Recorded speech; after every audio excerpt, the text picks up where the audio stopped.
dragon wandered tired and worn through misty skies of silver morn.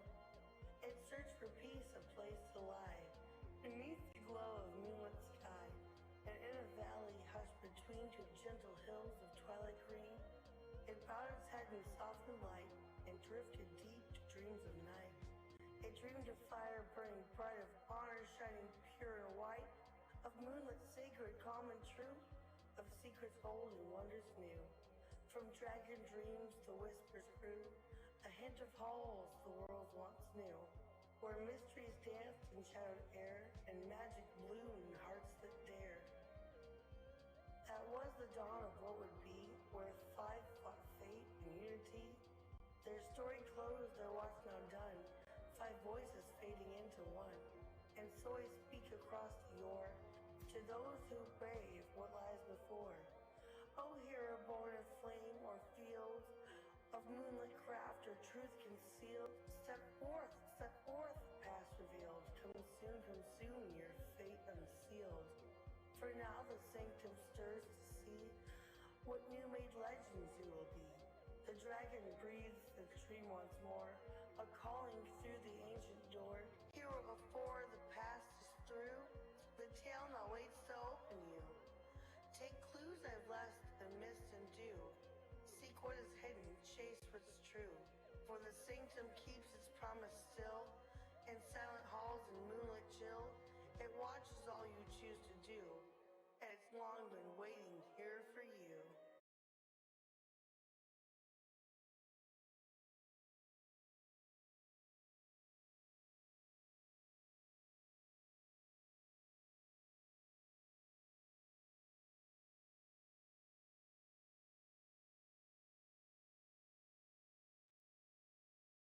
Welcome, one and all, to the wondrous world of spells and scepters. In the last episode, our group reconvened with their selected teachers for more information.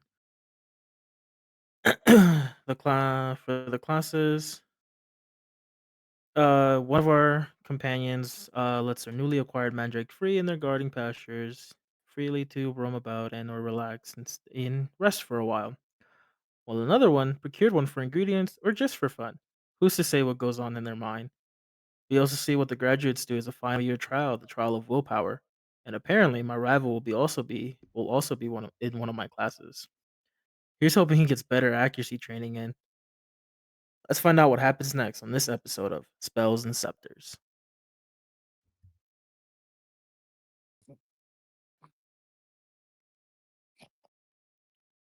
Early morning, an uneasy calm, stillness of preparation in the air follows the trials.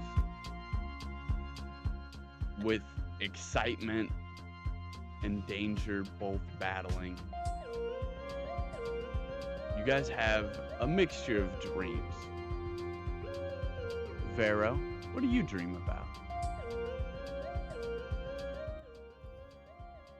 I dream of the village I was in, my mom and her face before I left, and all the mercenary work I did through my journey, as well as the feeling of death looming over me from that ship that got us to the academy. And Solaris, what do you dream about? I dreamed about an orange kitty cat because that's all I can think of these days. Briefly, I saw him while also having a little bit of a dream about that crazy battle that we're all watched the other day.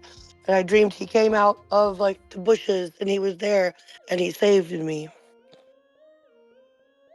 Oh, that's an amazing dream. Tons of excitement. Jimbo, what do you dream of? Well, if you could call it a dream, more of just paranoid nightmares about what may happen to us.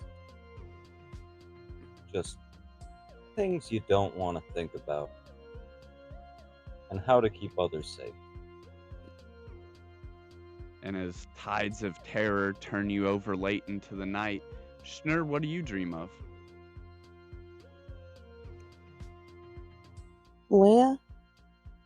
I dreamed of slaughtering thousands of turkeys while wheels of cheese rained from the skies above and smushed them all.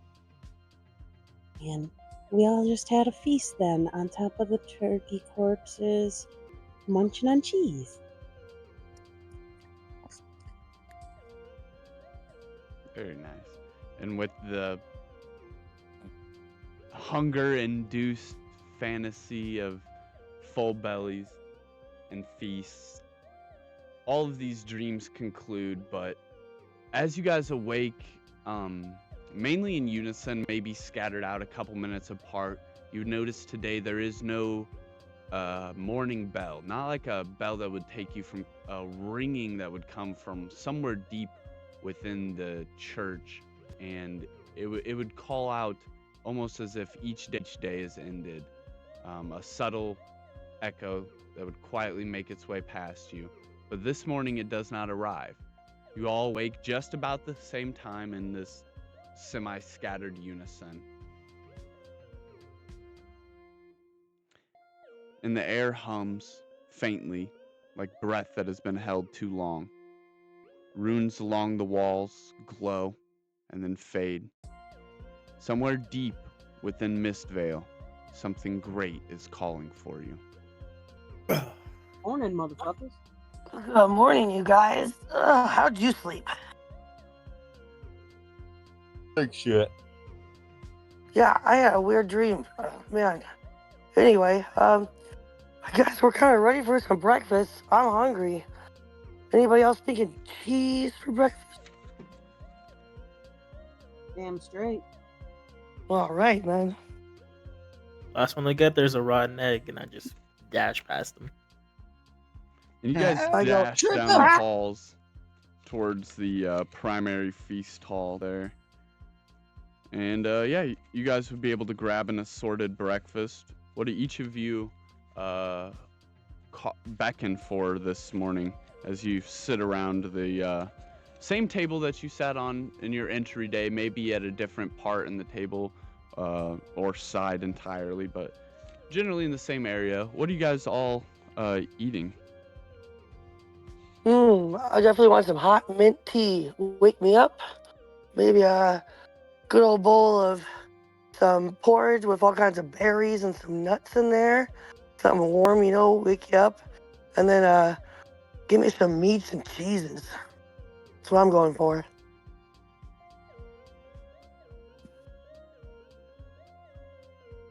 I would have to say what I'm going for would be about a 10-ounce tenderloin, mid-rare, seasoned heavily, and a cookie. Okay. All right. Very well. I would also like a cup of tea. Just not mint tea. Tea. Yeah.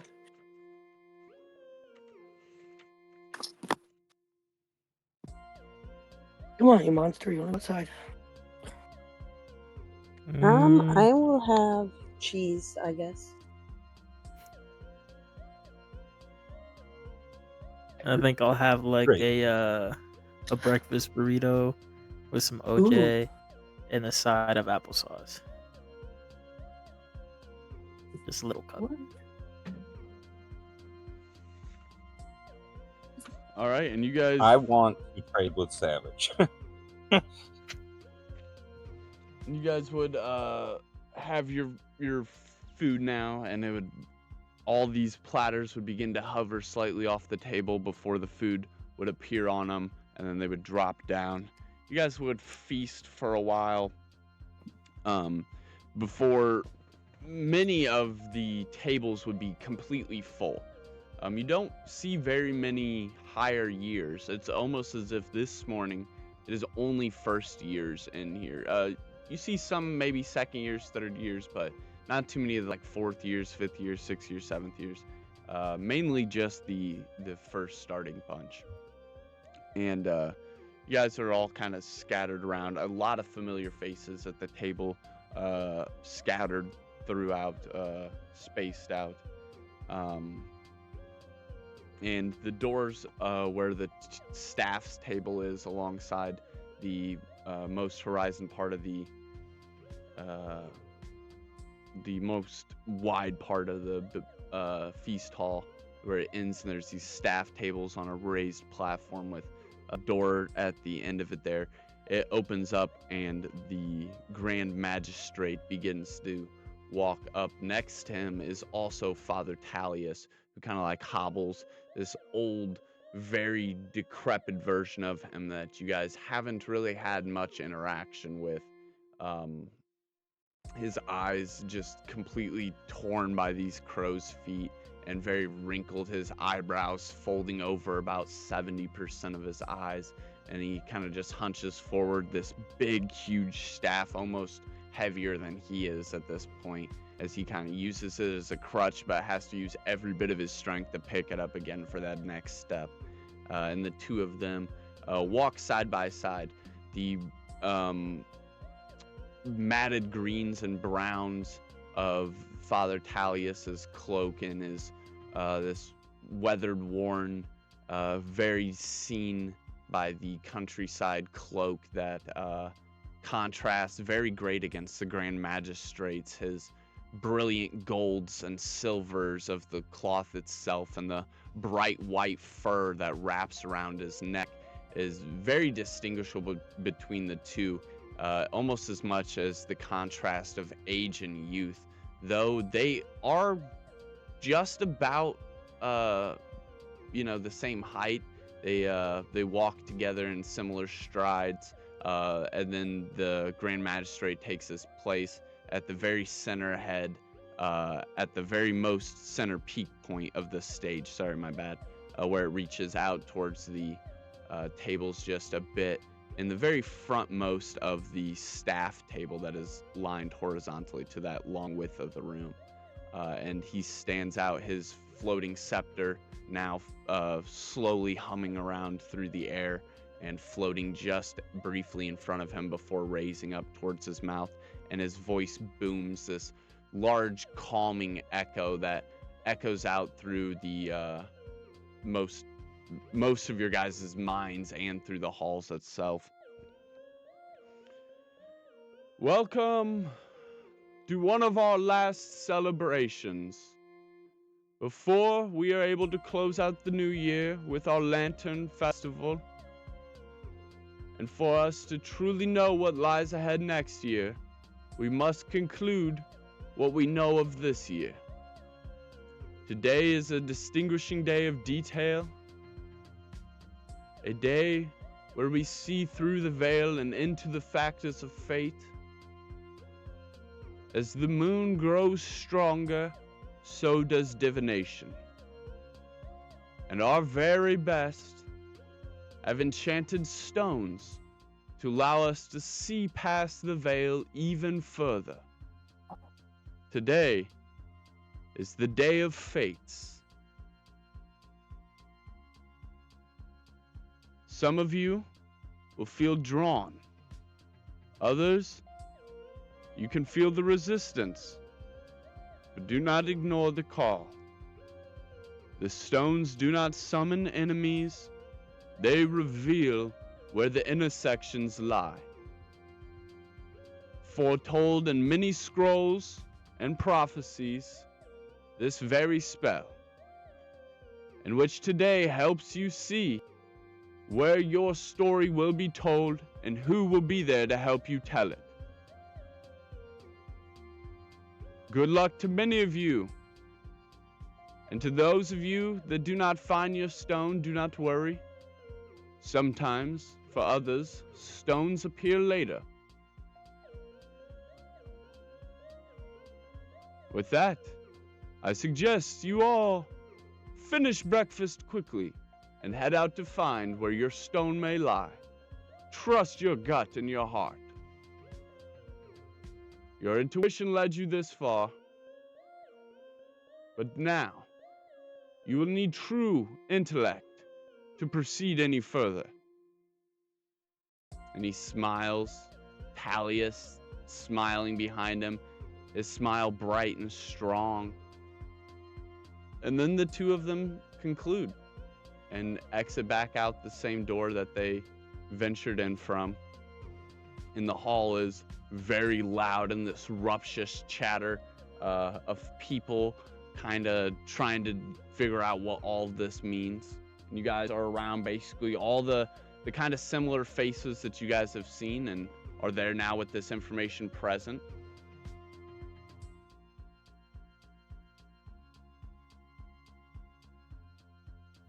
I Anybody I on just board? finished. I was gonna say I was just gonna finish my food and then just start rushing out the door. To Yeah, like pretty much. just Because that's where we're sense. going. Let's get some rocks. Let's go. All right. If I was I supposed to Alright, write ready this to down in learn. order you guys said you wanted to leave, but y'all were really, really quick. I think it was Vero, Ray, Mm-hmm. Jimbo, Schnur. Oh, I why didn't not? say I wanted to leave. There's actually one more thing I want to do here. Okay. Did Schnur? I want- Okay. Ray, Schnur, Jimbo. What did you want to do, Jimbo? I would like to go up to that door that them keep going through and see if I can take a peek-see inside Mm-mm. Yeah. without opening the door. Oh, no. Well, no, wait. You want to see if you can like look through like a keyhole? Yeah, something like that. Or if there's a crack in the door, observe the Can doors. he shove Okay. me through a hole? Okay. was- Yeah. Go ahead. Roll investigation.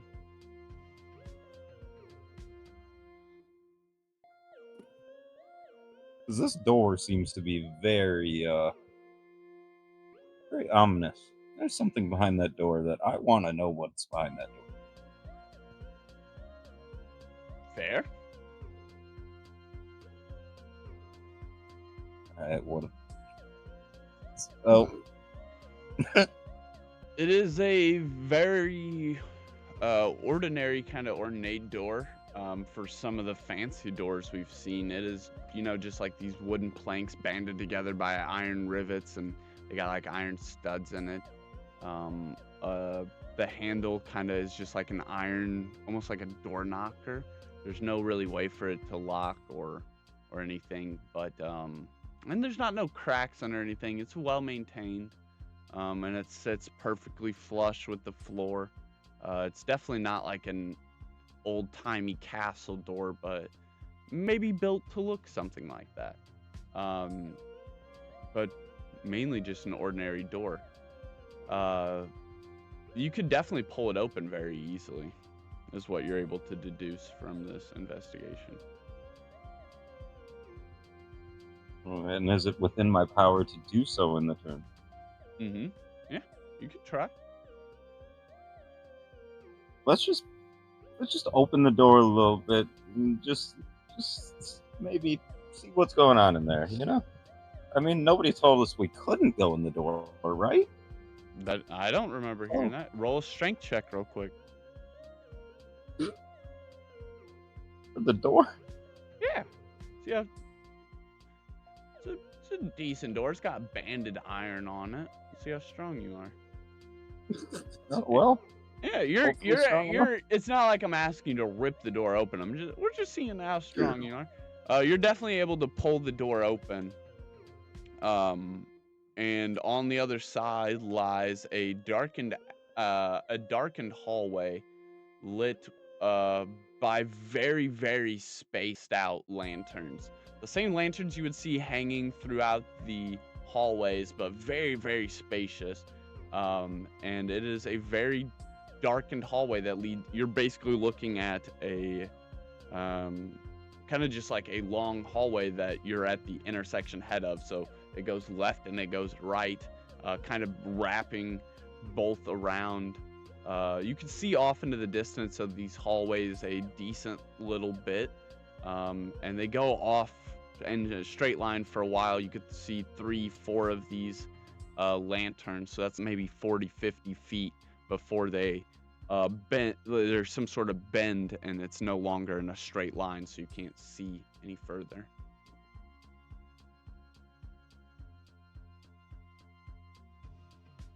all right, cool beans.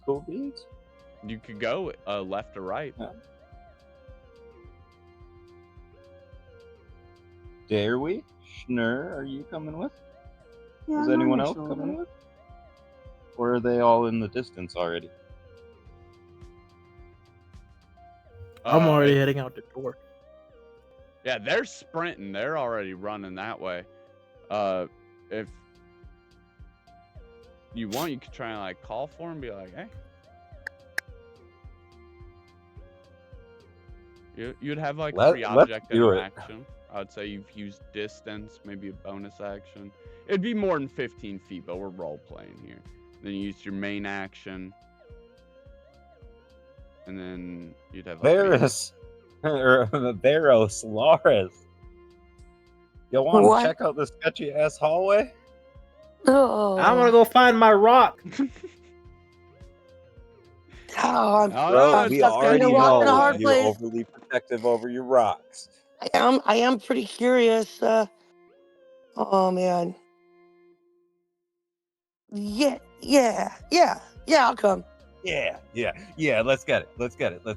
Let's go down sketchy hallway, secret tunnel. You got secret tunnel. Schnur and Ray convinced. Can you convince Vera?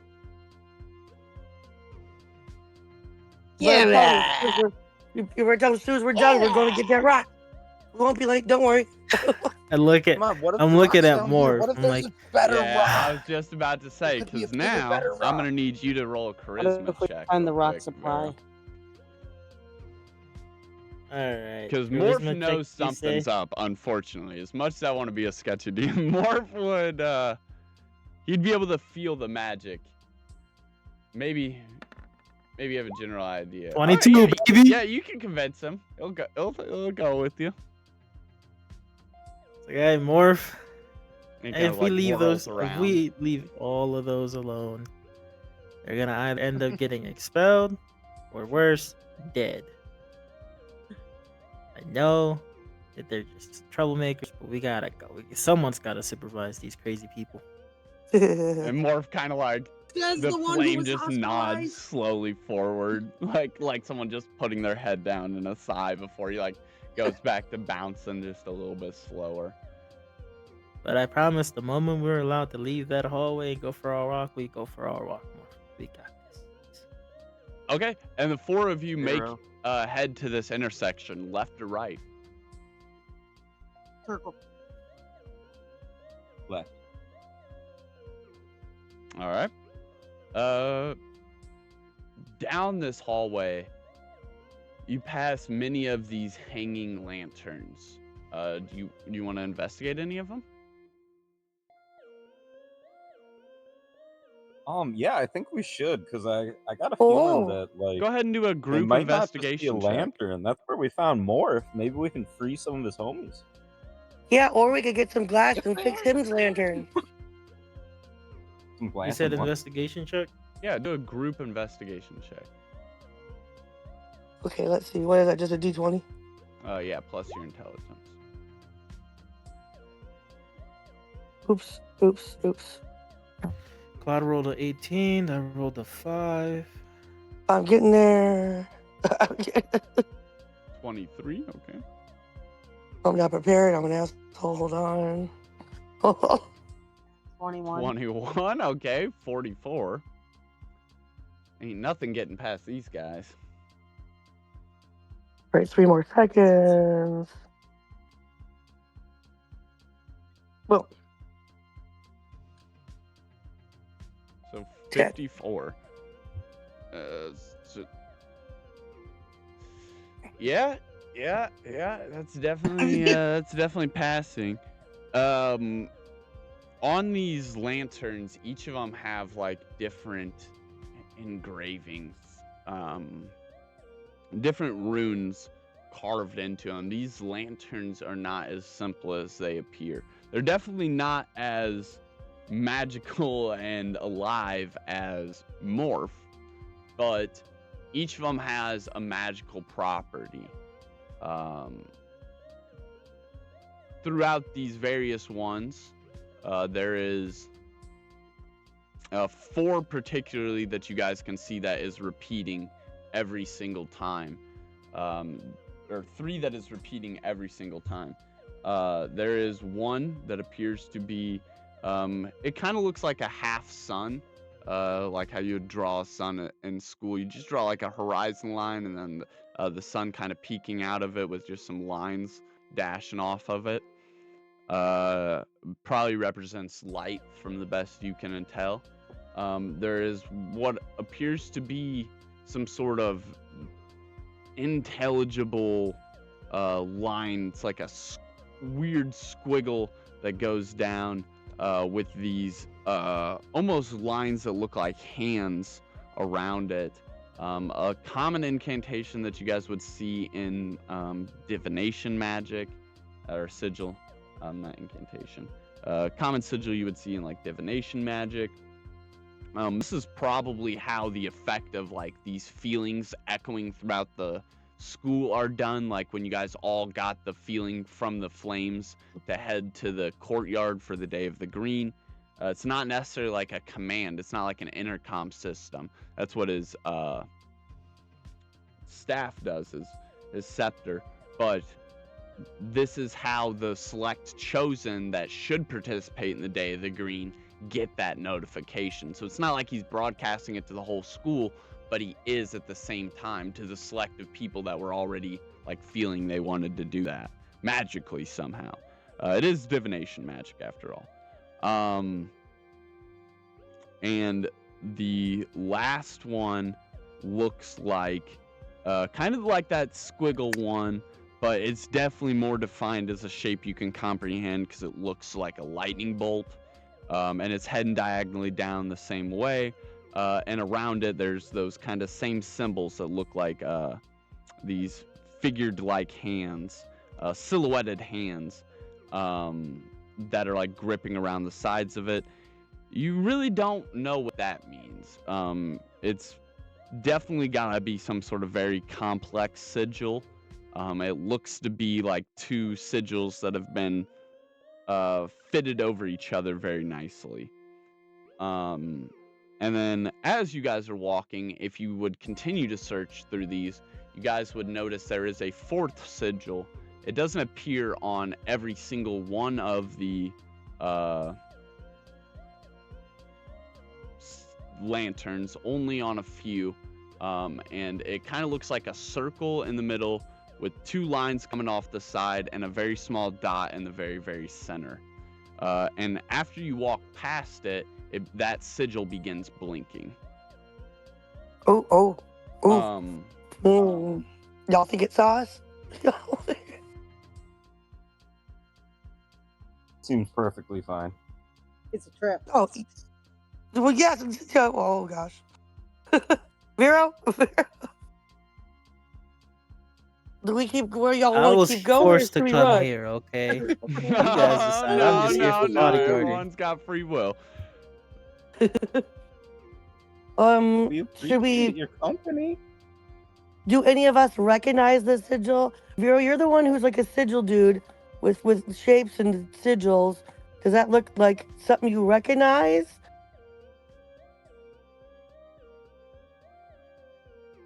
Could I do a check to see if I'm familiar with this sigil? You could do an Ian's arcana my- check, very sure. You could roll this Okay. as history or wisdom.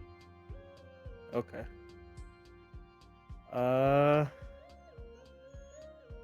What's my history at? I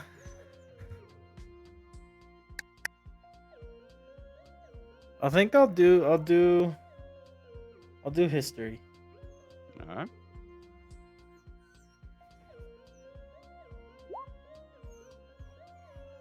That is a 15.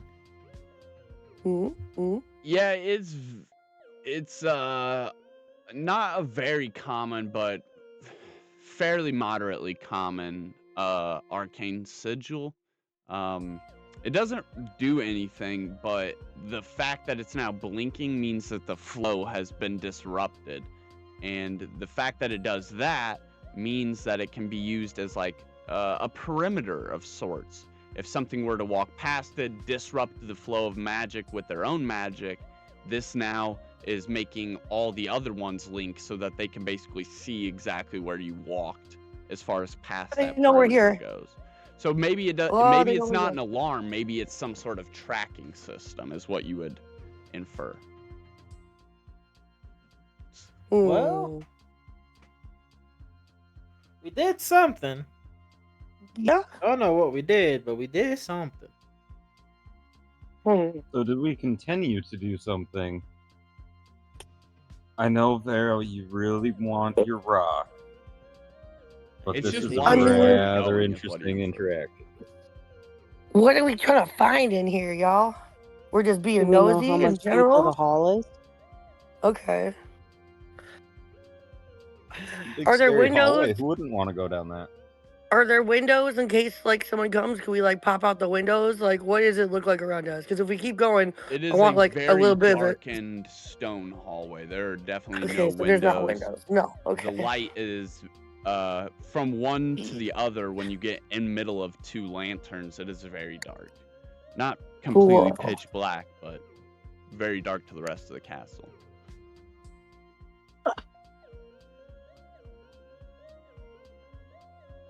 Oh man, I don't know. Fuck it, let's keep going. All right. As you guys continue to walk, nothing would happen besides you would see, occasionally one of these would light, and that signal would be disrupted again and continue blinking.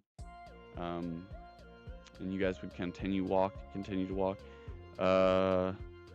What's your guys' walking formation? Who's in front? Who's in back? I'm in the I'm back. guessing- Yeah, I'm in the middle. I'm guessing Jimbo and Schnurr, they're in the front. All right. I guess. Jimbo and Schnurr, roll Yeah. an investigation.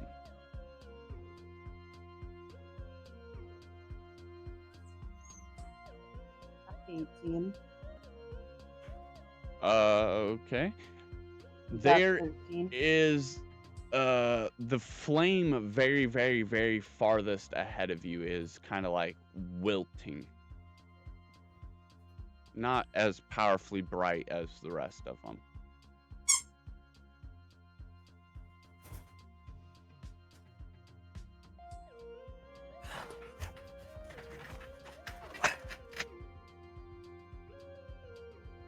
I mean, I guess we just keep walking until we run into something or the end of the hallway. Yeah, I know. Yeah. Vero, take I think we a can ask Vero. investigation check. Okay.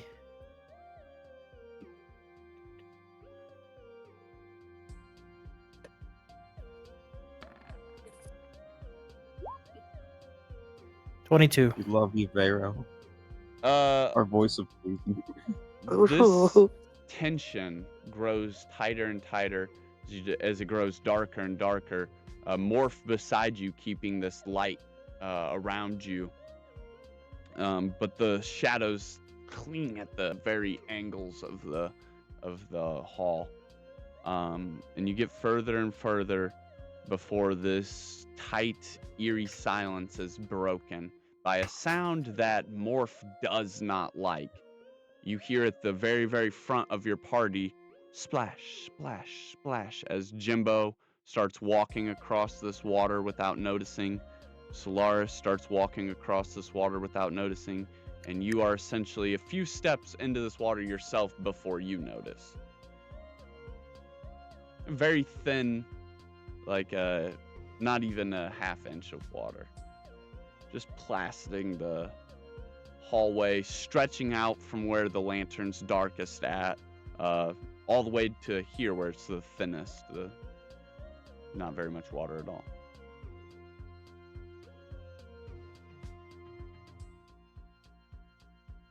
Anybody else feel a little bit of wetness in their toes?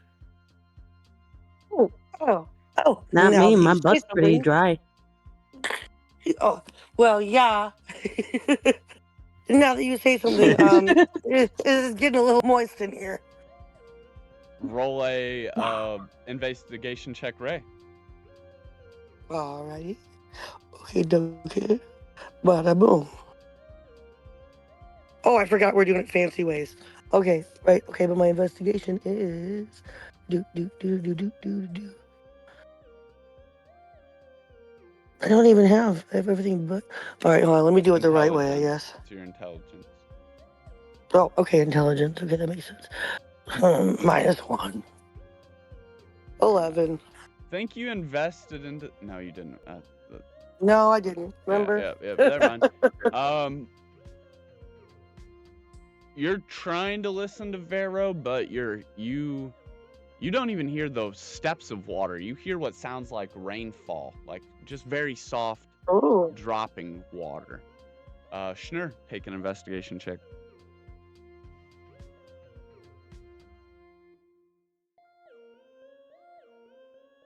Five.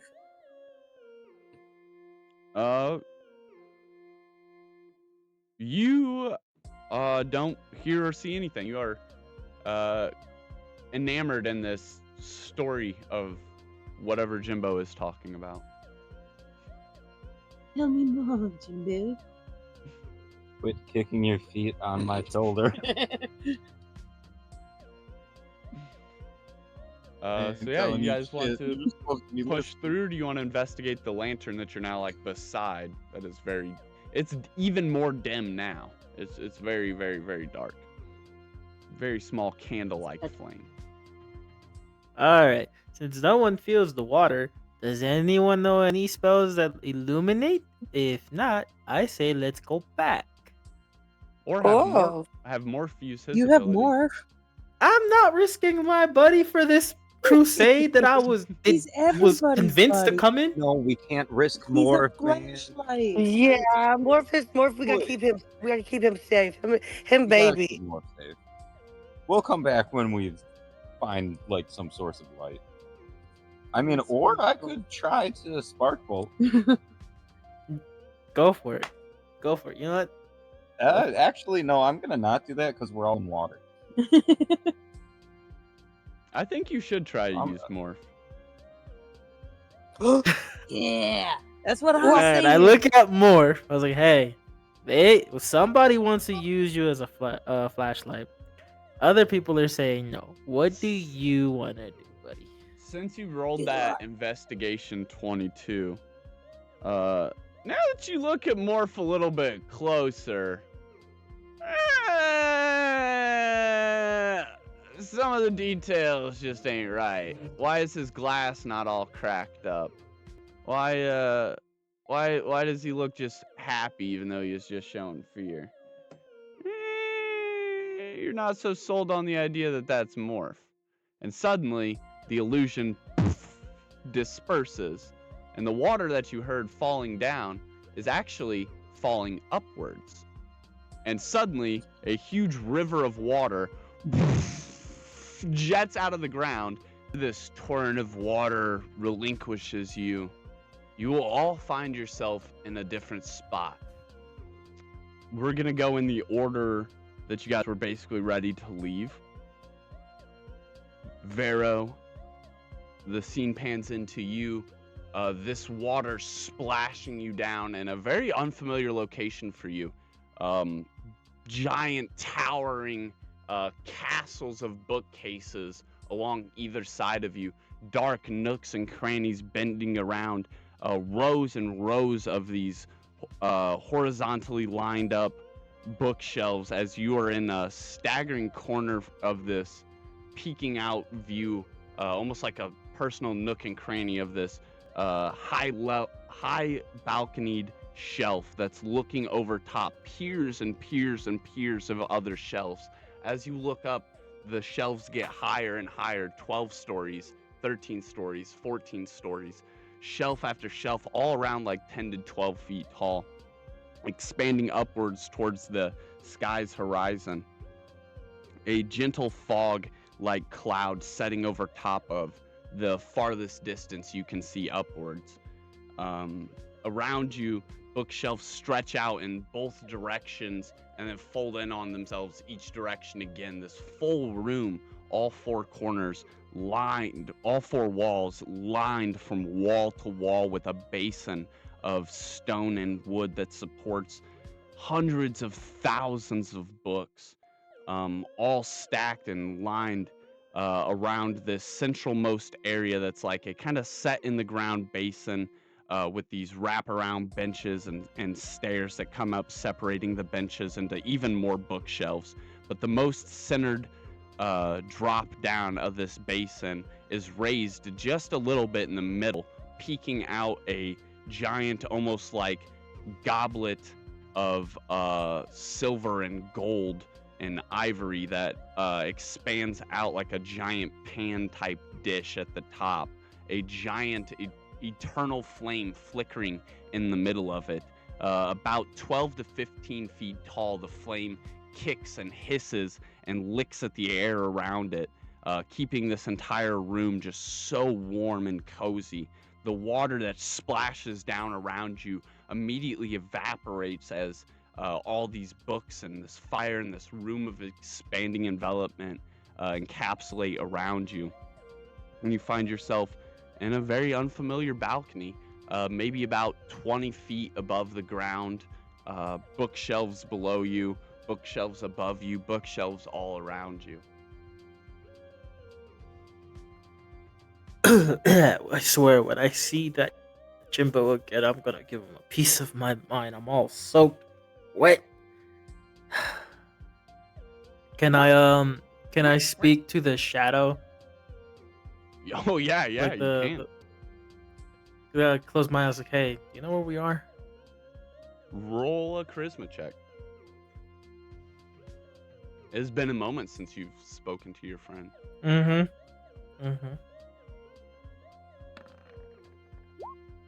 That is a 20. And just when I thought that you had forgotten about me, your friend, is that not the little guy behind you? And you hear Morph's like of it like banging around the almost clamor of this metal setting against the glass at the top as Morph wiggles around in the container and it magically levitates back and forth. Its hinge that it's set in on so that you would be able to open the lantern and like reach in and light it to open the glass. This hinge that sets over top of it. You've become very accustomed to that exact pitch of its hinge pivoting, and it does appear Morph is almost directly behind you, maybe about 15 feet back, where this nook that you've gotten up to appears to bend and come up to. There's like a small stair platform just in the distance behind Morph. It's okay, Morph, buddy. I thought I lost you.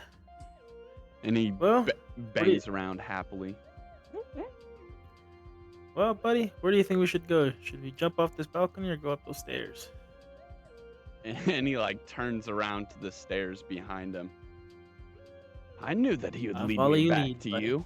And Draylon steps into view as if he was following Morph, only but a couple steps behind him, now entering in around those stairs that wrap upwards.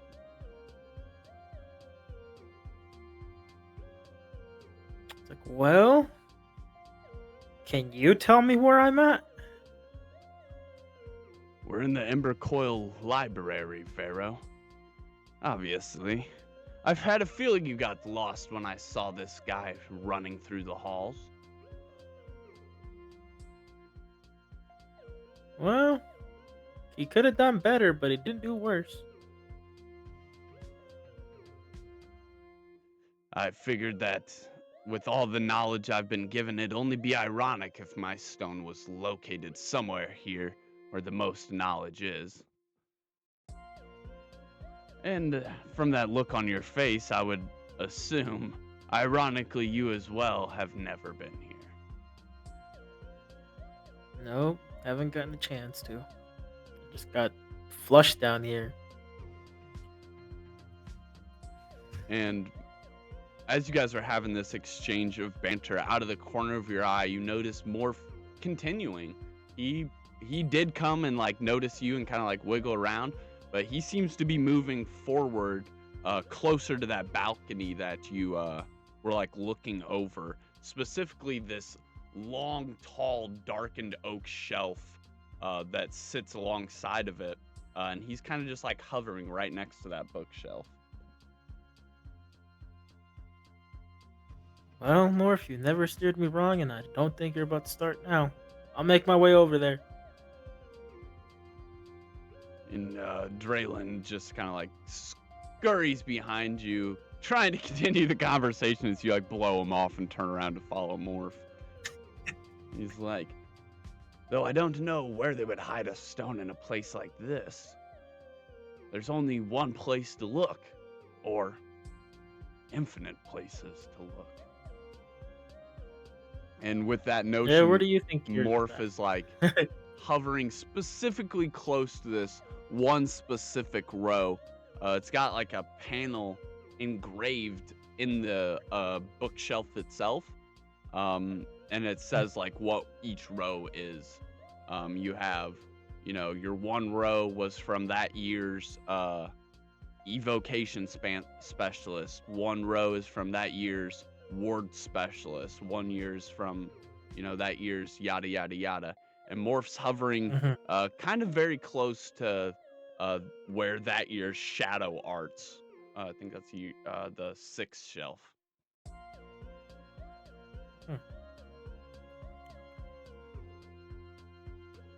Could I try to sense if my stone would be in that row? Like, sense the feeling of it? There is something pulling you to Morph's decision, yeah. I don't know if you could feel the stone, but you could feel this moment feels very directed. You want to take an investigation? To make my way over there. You're standing next to it. I'll do an investigation.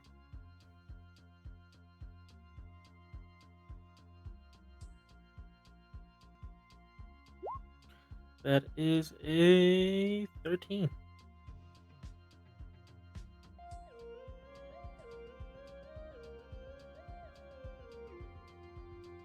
And Draylon assists.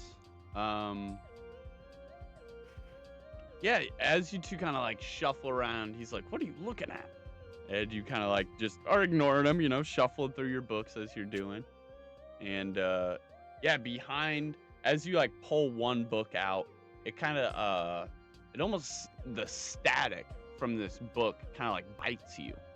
And it actually maybe even roll a Constitution check. Constitution saving throw. Oh, the saving throw. Gotcha.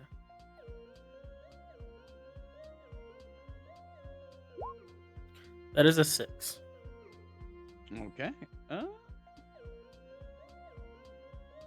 So half would be 1.5. We'll just round up to 2 for all damage. So yeah, you take 2 hit points of damage as this friction kind of splinters out into your hand. And this book clambers to the ground. The book drops face open, pages open on its spine, and in its place, tucked back into the bookshelf, there are 2 stones sitting there, both pitch black, one with a bolt of blue, one with a bolt of red.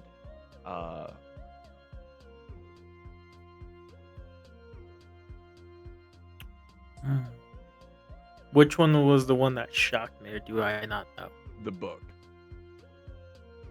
The book shocked me? Yeah, something about the book just didn't feel right the moment you touched it.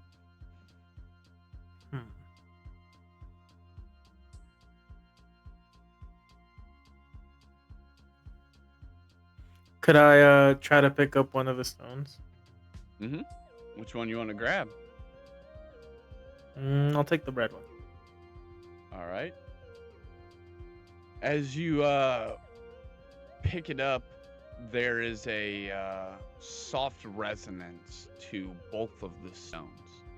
One feels positive and one feels negative. And as you pick it up, you feel almost like when 2 magnets are too close to each other and they push each other away.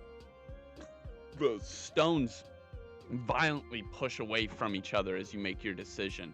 And as you pick up the red stone, the blue stone is pushed so hard into the back of the bookshelf, which is laid up against a broadened stone pillar, that it flings forward, scattering just past your leg and right under Draylen's boot. As his boot steps on the other stone, this resonance of strong push and pull actually gets even stronger. He picks up his stone, and both of your guys' eyes meet. Have you ever noticed how everyone talks about becoming something?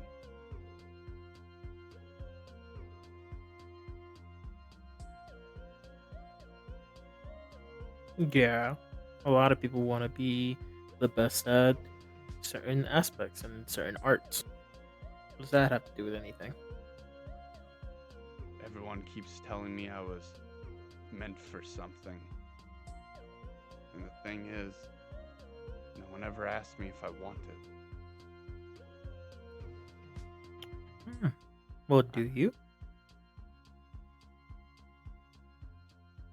I don't think fate is a path.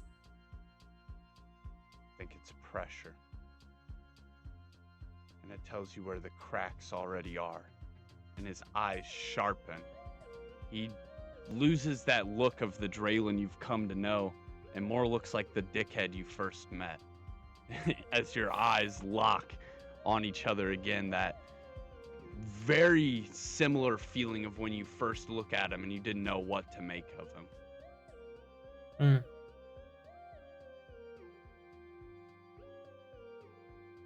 Can I try to kick the book at his chest, like not his head but his chest, to snap him out of that thought? You might want to look at the book first. Oh, Especially to what page. can I grab another book? Can I Yeah, grab another book? Yeah, sure, yeah. Make a Like, strength grab the check. book. All right.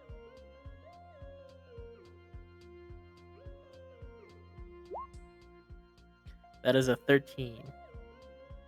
That's gonna fucking smoke him. Yeah. So you like fucking, and it does. It's a pretty hefty book that you just happen to grab. You grab a decent sized one, not like the biggest book ever, but it's a 10, so about halfway to probably the chunkiest book they got here. It's decent, you know. You fucking fling that like a ninja star. It hurls through the air and hits him kind of like square into the shoulder and rolls down, and his eyes kind of follow it to the ground and then looks back up at yours. You told me you were my rival, and I took you at your word. Now show me why you're my rival. Don't worry about anything else. Don't worry about fate, destiny, nothing. Just make me know that. Make you being the title of my rival worth it. You know, you and I think we're gonna want the same ending someday. And I don't think we'll agree on who deserves to stand there when it happens. Hopefully, whoever has the better aim. He snickers. And if I ever do choose a side, it won't be because I was loyal. It'll be because I was done asking permission. Don't mistake this for trust, but I am counting on you to get stronger, without a doubt. And he picks up the book. I don't believe in fate. And he closes the book, and across the cover of the one that you chucked at him, it says,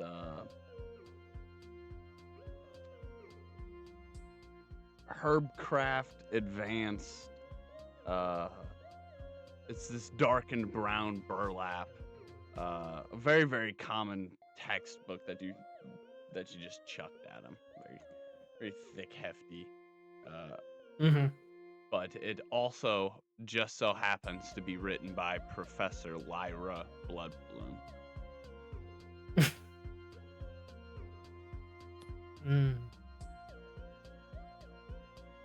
And with that, you have your fate stone.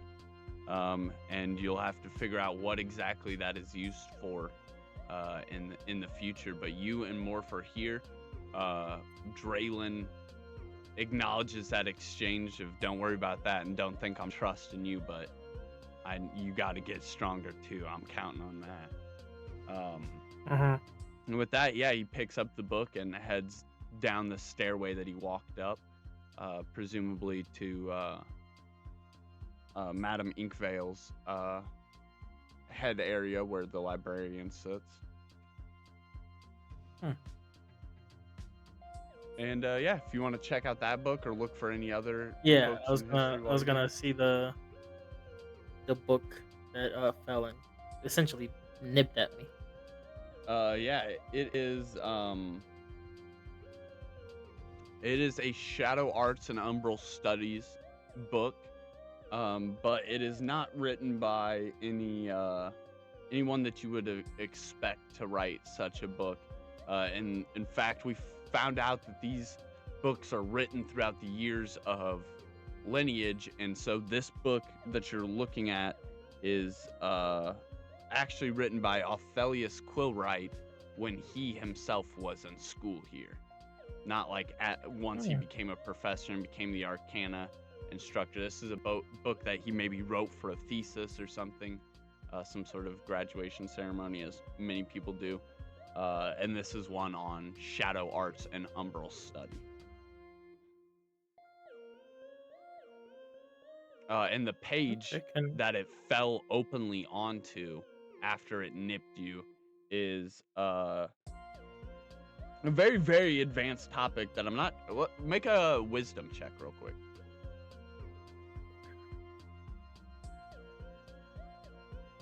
Wisdom.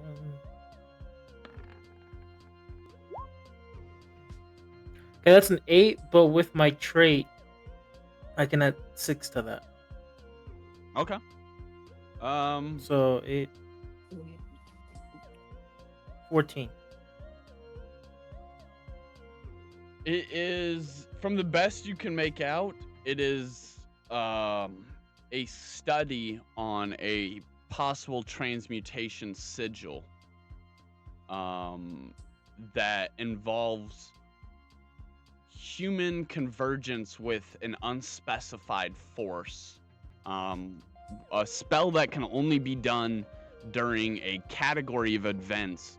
It's so strong, but to cast it without absolutely destroying the world, it specifies that it has to be done during one of these convergence events when the veil is naturally just weaker, so you don't like just shatter the entire veil trying to pierce through it. But it's So some technically, sort of... if he wanted to destroy the world, he could just use this spell incorrectly. Yeah, a lot of magic works that way, actually. Not everything, but a lot of the like huge high tier magic, yes, if done wrong, it wouldn't destroy the world. But if 1,000 people did that, yeah, that would be catastrophic. However, these exact events that they're like warning of in this spell, this is a warning of it. However, Vero already knows his very existence and the very magic he uses has done this. So this is just like an ironic, like this is a very weird coincidence from his perspective that he would that it would fall to a page that's warning about doing this. Okay. I get it. No, good question. I talked to within myself. I talked to the shadow. I was like, I guess no matter how long I try to ignore it, I guess it keeps reminding me of what I'm capable of. Yes, you are capable of many things, but you shall decide existence for both of us.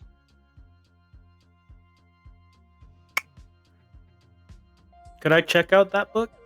Yes, you can. I walk the... You can go see Madame Inkvale. She is a Veilborn, much like yourself, but she has like elven ears almost, long white hair that's in this like huge beehive, honeycombed up like layer on layer on layer, like almost 5, 6 of these tall, with giant scrolls like pins through her hair in various different angles, holding this giant bee comb hair up. And she sits behind a giant black desk that just behind her is her basically entire personal collection, towering bookshelf that's nowhere near as organized as the rest of this place. All these books and scrolls jammed in there at different angles to just maximize the space. No little corner in between the shelf and the books underneath of it is free. All of them have like books jammed into them, scrolls, long ways poked into the very corners. Um, and she sits behind there in this kind of hide position with this risen chair, uh, angling herself over the top of this desk to look down. And yeah, you can ask her anything you want to know about the books, how to find them, to check them out, how many you can have at a time, all that. Uh, I would like to know how many books I can have out at a time. She looks over at you. Ah, Mr. Shadowstar, you can have 2 books out at a time. And as she's like saying your name and telling you this, one of the books behind her wiggles its way off the shelf and kind of starts levitating in front of her, opening up. You have seen this exact book before. It's actually the ledger that you filled out when you very first got to Mistvale. Uh-huh. And so she just like looks over at your information and she's like, ah, Mr. Shadowstar, you can have 2 books at a time for however long you may need to study them. Okay. Would it be possible to ask for any books pertaining written by, or even any paperwork written by, Vork's Shadowstar? Vork's Shadowstar, that's a name I haven't heard in a long time. Excuse my flusteredness. He was quite the handsome hoozy doozy and whatnot. And she kind of like fans herself. I don't remember if he completed his arcane thesis, but if he did, it would be down in his year. I believe it would be just down this row here. And she points to those horizontally stacked and towering bookshelves that were scattered in the middlemost part of the room, kind of surrounding the eternal flame. It would be somewhere in that like corner there as you get closer and closer to the librarian. It's newer and newer years. So about 20, 30 paces down. Okay. Can I investigate if there's anything made by Vork's? Yeah, she said if he completed a thesis, it would be in his years, which the whole library is stacked. These bookshelves are each basically that year's arcane theses. And so it would be just like you had the evocation, the wards, the charms, the shadow arts, and all the different classes based on the book. They would complete a thesis in like their 6th or 7th year. That'd be when they graduate, basically. And they would leave this book behind of the knowledge that they gained here. And if he did leave one, it would be in his year, which is about 30 paces down to her left. Can I make my way over there? All right. And in that class's year,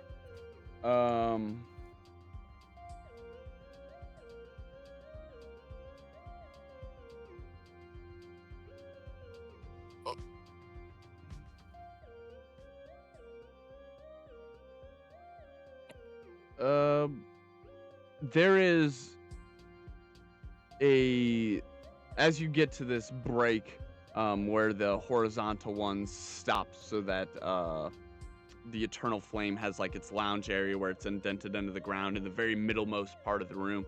As you're following the wall there, the shelf lining does visibly get a little bit darker, and there's this nice kind of like satin black wood that's set onto these ivory trimmed shelves that has like these triangle like vines that goes up and down and then out to wherever the shelf is, kind of connecting all the shelves in place. and that is actually from the very year that the current Grand Magistrate became the current Grand Magistrate. And so it's just an honorable marking to him and the things that, the knowledge that he helped with that year. And so there is a plethora of knowledge at the very, very top shelf of like all the people that he helped and thanked and, things like that. And then underneath of it would be all of the original year's stuff, your evocation, your ward, et cetera, et cetera. What would you try to look for? What category do you think he would have left his what Can I category? try evocation? Evocation? All right, go ahead and roll a history check.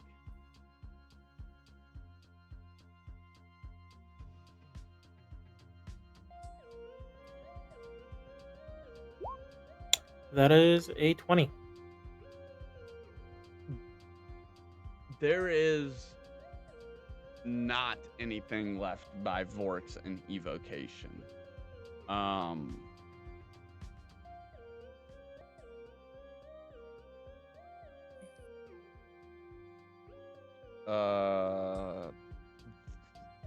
Evocation.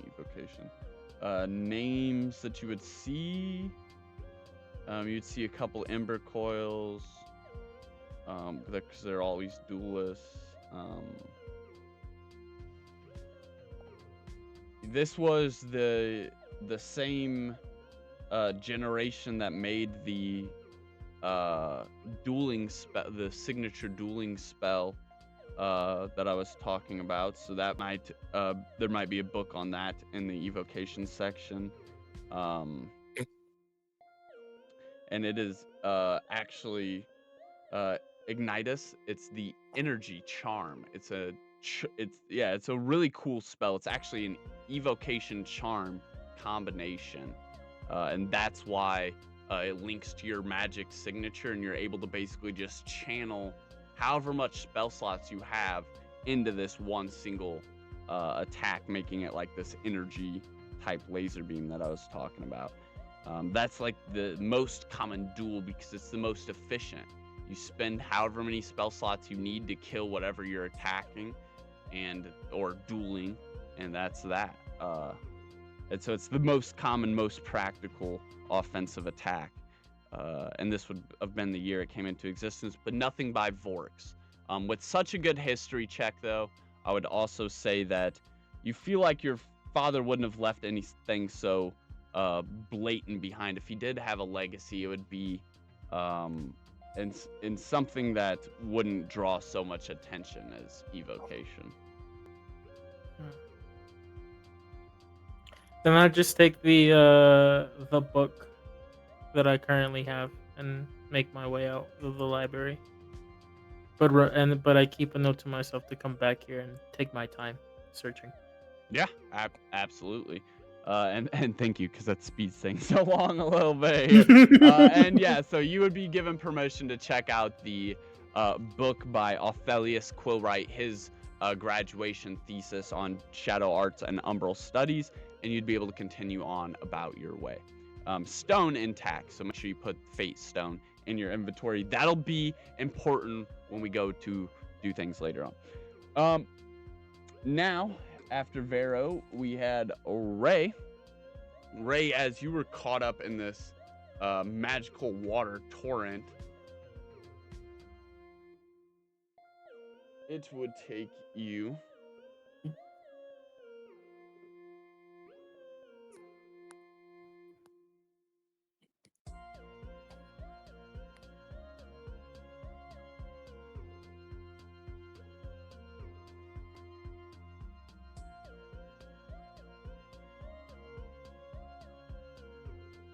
Oh yeah, fuck, how could I forget that? Yeah, no, maybe let's do Ray's. Okay. She was Ray's in order. Oh, I boy. forgot, yours is fucking kick-ass. I kind of wanted to end the episode on this note because we've been building up to it. Then leave me to last, I guess. Whatever you need to do, man. No, we can get right there. It's kind of Alright. cool. It's kind of cool, actually. It's funny how things work out because, yeah. Kind of cool. All right, so yeah, you get splashed down also in a very unfamiliar space. Um, this big, lofty, giant room that is almost like a cathedral, murals along the side, giant statues of the past grand magistrates adorn the entire wall down each side of the room. You see elves and this draconic looking guy, these very grand figures up in very heroic poses in these giant statues. Giant murals Um, behind them depicting the great things that they had done in their life, and this stained glass, vibrant hues and beautiful colors coming in from the glass, shining out across the room. And noticeably, it doesn't touch any of these statues. These statues are pristine. Their light feels pure and ever eternal. The light that's coming in from the windows almost not even affecting them, but decorating everything around them. The ground appears to have these beautiful gems on it, but they're not gems. It's just the light coming down, making giant polygons of pink and orange and the different stained glass colors of the murals, yellows and greens. And yeah, in front of you, a giant, large desk, and just behind it on the other side, no one other than Selena Aethercrest, the Grand Magistrate. His large cloak's kind of wrinkled as he's sitting in this hunched posture, hands in the power pose in front of him, giant white fur around his neck, beautiful, gorgeous smile of warmth on his face as his eyes are bright. Welcome, Mrs. Ray. Hi. Hey.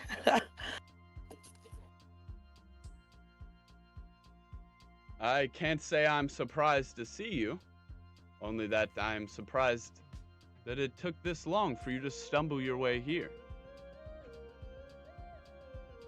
Well, me and some friends were just kind of, walking around, got a little turned around, and and I found myself here. But hey, now that I'm here, uh, how are you? How are you doing this fine day? Oh, yes. Isn't it funny how fate kind of sends us tumbling before we land where we're supposed to be? Speaking of, and he kind of does like a simple magician's like sleight of hand wave roll with his fingers, and in his open palm there sits this weird looking stone. It's peculiar because it's not in the shape of a regular stone. It's this uh, dropping swirl, almost like a teardrop. As it goes down, it gets a little wider and more circular before it curls up just a little bit, and it's missing this perfectly round piece straight in the middle of it. Very small looking circle. And he sets it down on the table, his fingers delicately pushing it forward, ushering with his other hand now for you to pick it up. All right. Oh, well, thank you. Yes, I guess this is what we were supposed to be doing today, finding our stones. This one looks really, really cool. What is it? What does it mean? Well, I wish I could tell you exactly what it means. I could only assume, I guess. But I would also be lying if I left any details amiss. And he leans back, his hands returning to the power pose. And as they kind of break away from this triangular shape, one of his hands catches on his cloak. Just below the white cuff of fur, there is like an actual cuff and button to where he could like button it up if it was cold or something. He's essentially holding on to that, and he pulls the top of it back, and down around his neck, hung on this golden chain, there is a fate stone that appears to be this bright, vibrant, glowing sun. In the middle of it, a bright, huge sunstone glowing with red and energy, vibrantly swirling around. It looks as if there's just infinite flames flickering and bending and convulsing on each other inside of it.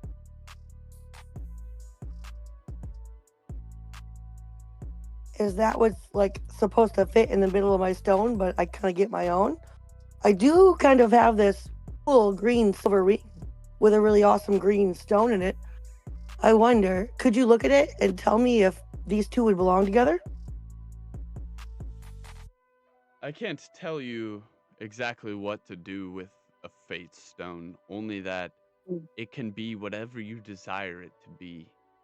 Many Awesome. wizards spend them preciously, as you only get one, and others covet them as a treasure that they hold near and dear.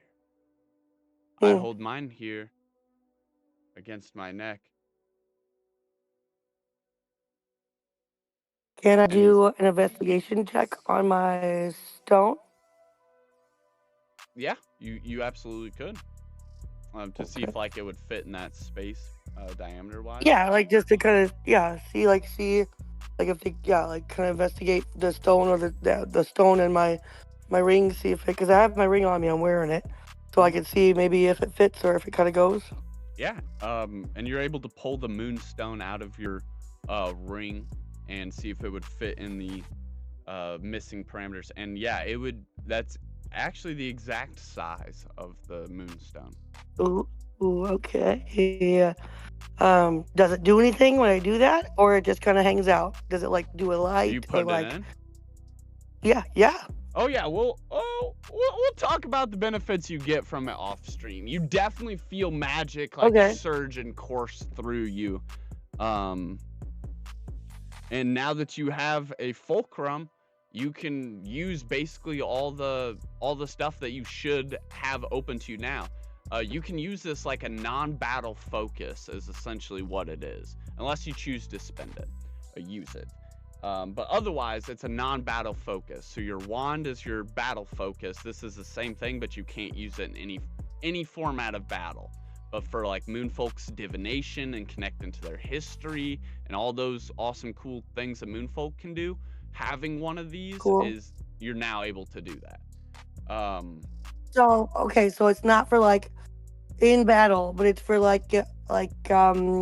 guess if I have like a question about my past or No, what like I'll my tell you off stream. I'll tell you off stream. Then you can okay. plan when you want Okay. to try and do it on stream. That way, it's Okay, more of a so I full know that I review. have a teardrop rock, my green stone fits in it, and it's like cool. That's Yeah, what I know, right? just keep that you Cool. have the moonstone in your inventory because they can separate. And now just write that you have the fate stone. Okay, so I have fate stone combined with moonstone. Okay. All right. And he smiles ever brighter. I keep mine because my sister always kept hers. You look just like her. Oh.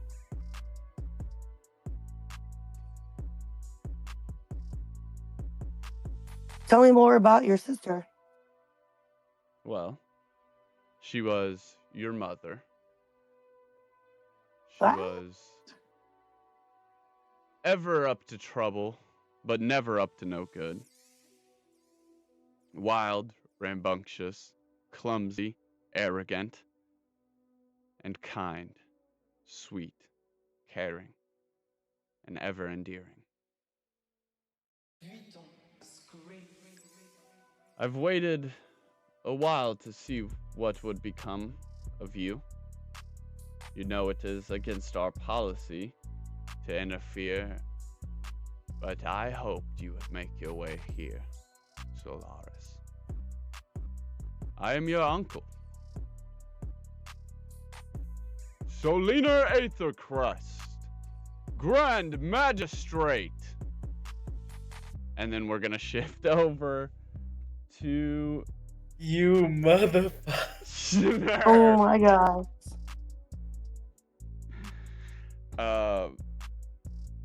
Schnurr, you actually stumble out into a unfamiliar place as well, but there's not unfamiliar faces around. You get washed out of this water torrent into the same library, the Embercoil Library, on a very similar corner, but not in that exact area.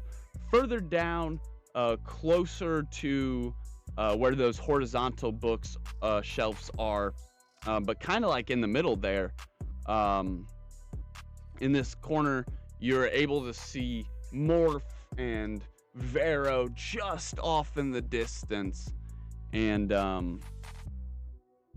there is also another familiar face.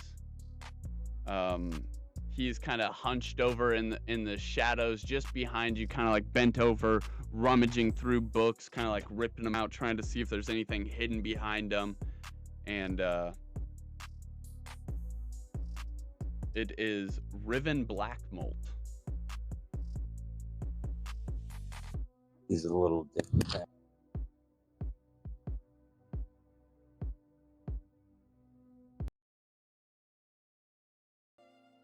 I will go and check out Riven. He is desperately searching in a area that you want to take an investigation check and see like what's around him in that direct area, or do you just want to investigate what he's doing?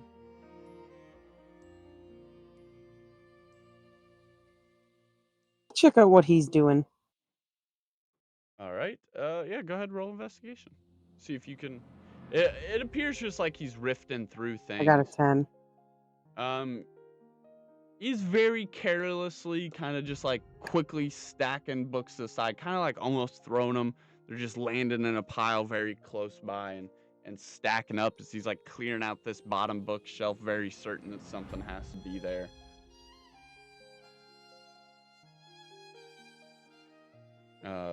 And I'd like to approach him and be like, "The fuck you looking for?" of course. He's like, well, isn't that just ironic?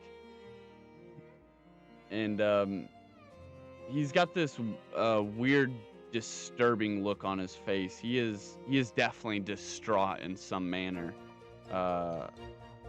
And when you prompt him what he's looking for, he becomes even more distraught. Says it's ironic that you would approach at this moment. He is actually looking in an area that is dialogue, mythical, and ancient creatures. There's all kinds of different things scattered about. You can see books on unicorns and books on fae. I can't hear you at all. Huh?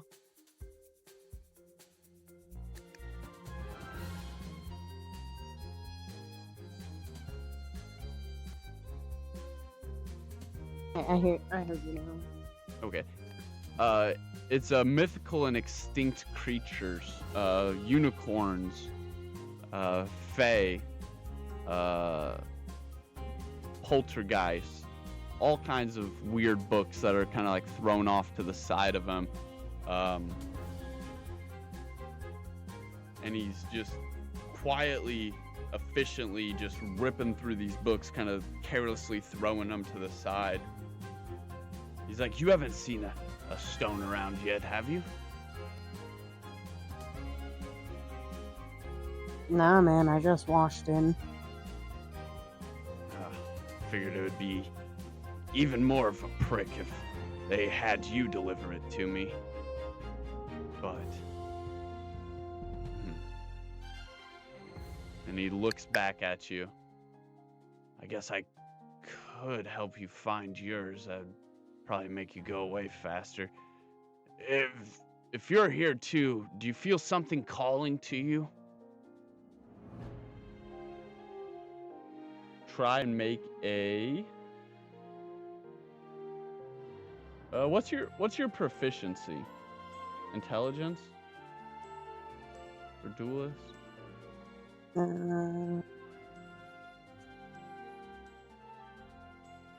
Charisma and dexterity. Dex, yeah. Go ahead and make a dex check, because you're just channeling your own magic, basically. I'll let you do it. What's your most proficient with? 13.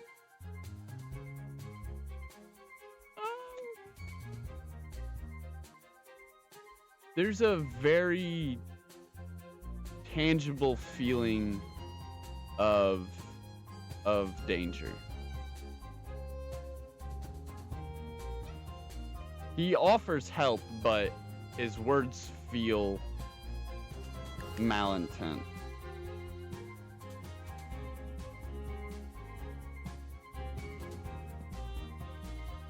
I don't know, man. It's kind of sketchy you'd be offering me help, seeing what you digging through and all. Yeah, I guess that's fair. I mean, look at my family and look at you. And he like throws another one to the side. I wouldn't trust me either. And he throws another one. You know, Fae don't just disappear. They're taken. People that do it, they hunt them.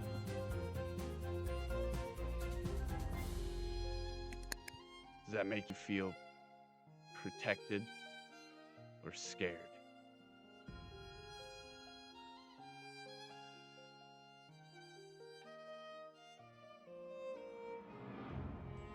I mean, it does give an unease, but I haven't really got to know you too much, so can't fully judge you. But probably shouldn't spend too much time alone with you.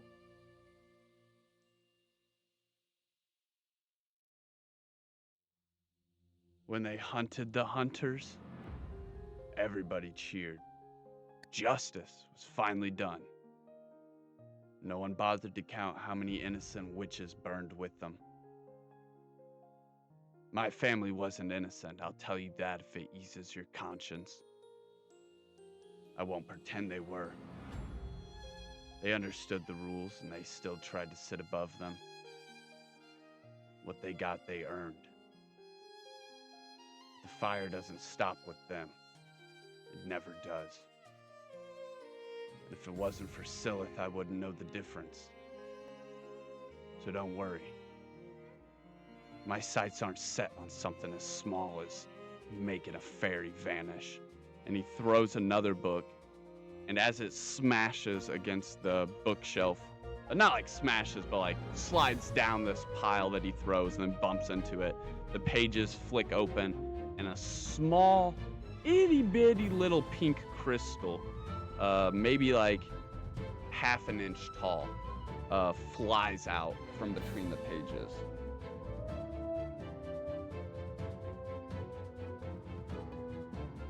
Ooh, shiny.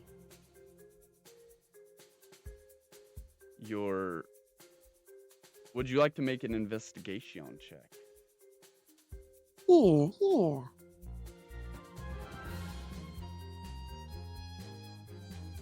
15. You feel a magical, when you look at this and make contact with it, you could definitely feel a magical bond to it almost immediately, but you feel as if there's these different wavering forces around you, almost like a polarity. And as you get closer to your stone, you could actually feel there is something very, very dark. And maybe it's not Riven, but there is a very dark source, like just in that general area. Would you like to investigate that? Yeah, I think I would. Okay, go ahead. Team.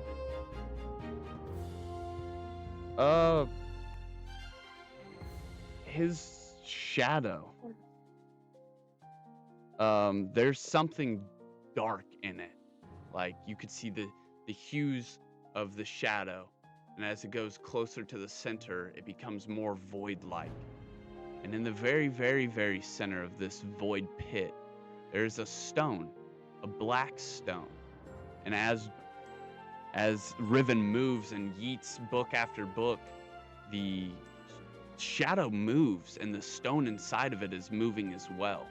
As he stands up, kind of sensing this fear on your face, and he's like, I'll leave before you impose any of your contradictions on me. And he goes to walk away, but you can definitely see his shadow is trying to hide this stone from him.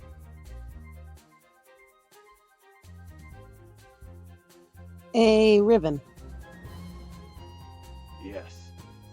Before you waltz away, it seems like your shadow has like a shadow man. His eyes squint. And he looks back at the shadow, and it's stagnant, still. He steps down and picks the stone up from within it. Schnurr, was it? I guess I'll call you by your name instead of this species. I've never been too fond of you guys before, but you're all right, I guess. And with that, he just steps away. You now have your fate stone as well, so you can officially add it to your inventory. Your stone is also a little bit different, and I will send you some information for that off stream so that you can reveal it at your leisure, basically. Make it as awesome or however much you want to use it, whatever. I'll give you the information for yours off stream as well. And that just leaves Jimbo, who with also a turn of water. Oh, sorry. Oh, yeah. Did you have anything else, Schnurr? Sorry. Was there a book you wanted or anything? I yeah. kind of brushed over that. Sorry. Since you're in the library. You're in the library, man. If you wanted. He piled up, a mountain of mythical creatures and different stuff. There's some curious stuff in that pile. Well, could I go over to the pile and see what? Because I know there's not a lot on the Fae and everything from what you've said in the past, but could I see what there is? Yeah. Because I don't feel like I'll be put on a list. Yeah, yeah. Go. If you wanted specific information, it would be best to ask Madame Inkvale. She would help you find it. Or if there's a book that you were specifically looking for, like you knew the name of the book, or like you want a book for a specific category, like say you want like a warding book or the best book on defensive arts, etc. We know from Jimbo how that process works, and you guys have been hanging out this whole time, so there's a great chance he would have transferred this information to you. Yeah. But in that pile of books, why don't you just go ahead and roll a history check there? Okay. 17. There's a couple different creatures detailed there. Some a little more scary, like the poltergeist, and the kitsune, and some a little more mythical, like the unicorn, and one isn't a study on fairies themselves, but a place called the Fairy Lands, which is a rumored plane of existence that's never been actually proved to exist. And a kitsune is essentially a fox-like spirit that is got a lot of cool mystical powers, sometimes seen with like multiple tails. A really cool individually creature. And unicorns, who doesn't love unicorns? Ooh. And poltergeist, you can learn more about spirits, more about like morph and other creatures like him. It's a good selection of options. I think I'd like to. Oh. Nope, that was it. Sorry, just the good selection. Oh. Go ahead. The Katsune book seems interesting. But that Fairyland one. It's up to you. You can grab both. You're allowed to have up to 2. Could I get them both then? Yeah. And you head over with these 2 books to Madame Inkvale, and she's like, "Ah, Mrs. Schniffelish. Oh, I see that you are already taking great interest in your heritage. It is awesome to see young learning." And you see the quill, a book floats down that looks exactly like the one you put your ledger into, and it opens up and starts writing down the information as she reads the book titles off. "I wish to be a believer as well. The fairyland's a great and summertime place where the seasons never change and it's always warm. What a magical place that would be." Yeah, sounds lovely. And then she sees the other one.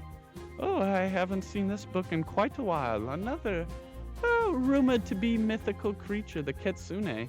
Very, very dangerous, if they were to exist, that is. Enjoy your reading." And she hands Never you both give of up the hope. books. And then we Well, get to thanks. I'm gonna drag these back. I forgot how tiny Snare was. Yeah, good luck with that. I think Vero is right in the general area also. Just checking out some books. Vero! I pretend not to hear her. Ah, Get your ass over here! Continue to ignore. I chuck a book at him.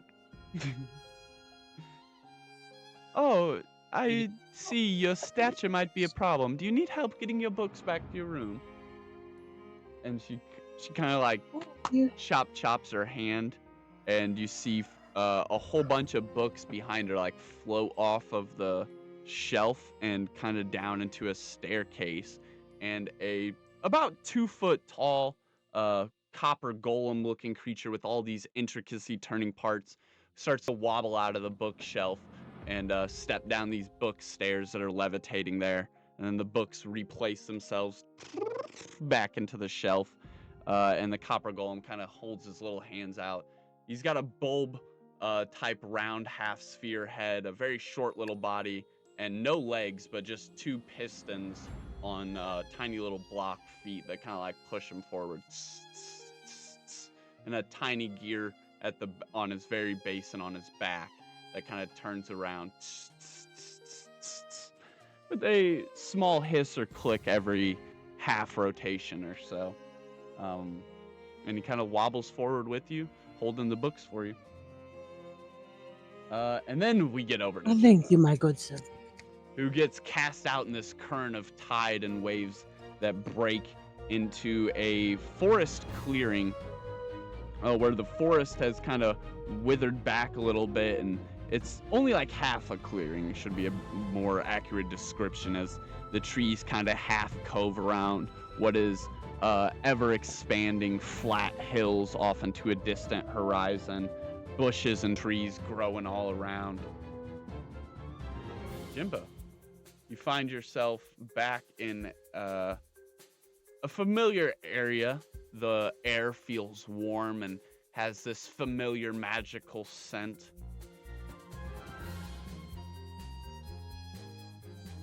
Oh, God, I suck at holding my breath in water. Oh man, I'm all fucking wet. Shit. This looks familiar. Where the fuck is Schnurr? Oh no. You hear a faint hum, followed by the soft sound of harps, and a very soft, almost lute-like sound. Very rhythmical, very fast, but very soft, very pleasant on the ears.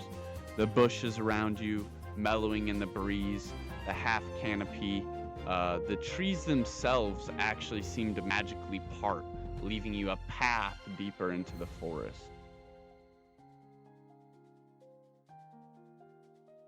Follow the music. and this leads you not into a deep forest as you would think, but the forest is a cover and almost natural camouflage against the ever expanding green hills. And you've actually approached around the back of the greenhouse. You can see those big white oblique domes just off in the distance, maybe 50, 60 feet ahead of you as you're taking this path through the woods that cuts around the back of the greenhouses. A small, beautiful, vibrant oasis opens up in front of you. You see water pouring and jousting upwards in this almost like natural fountain of this water that is coming out of the ground in some sort of like spring. This spring dappled in stone and laid into the ground as it gets deeper and deeper and deeper. There's 2 water sprites, these liquid-like women with waves running across them, splashing around back and forth. And as they kind of splash around, your eyes just like naturally avert away from them and lock straight onto Bramble, who comes walking up. Jimbo! Did you come to take a dip in the pool? And he's like, big, huge smile on his face.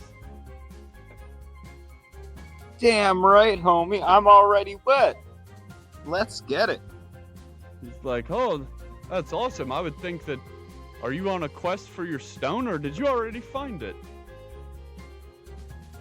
I'm still looking for the stone there, man.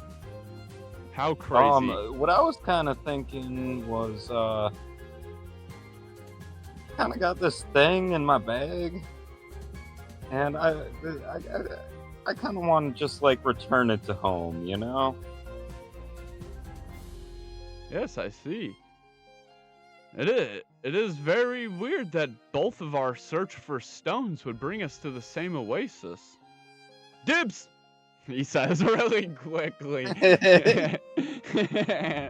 And his eyes like look back across the water at the water nymphs, and he's like, there's water nymphs here.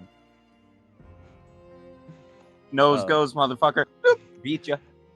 And he laughs and chuckles. He's like, so you're still on a search for your stone? Oh, well, it can't be here. This is where my stone was. And his root fingers open up, and you see a vibrant green, almost what's this? Just like a leaf, not like a. I was gonna say a pentagon. It's got like these jagged sides to it, but it's very open. And then at the top kind of points, and the rest of it's very round, like this very green leaf-like stone with jagged points. And then he closes his hand again. It's like, do you feel your magical Heim?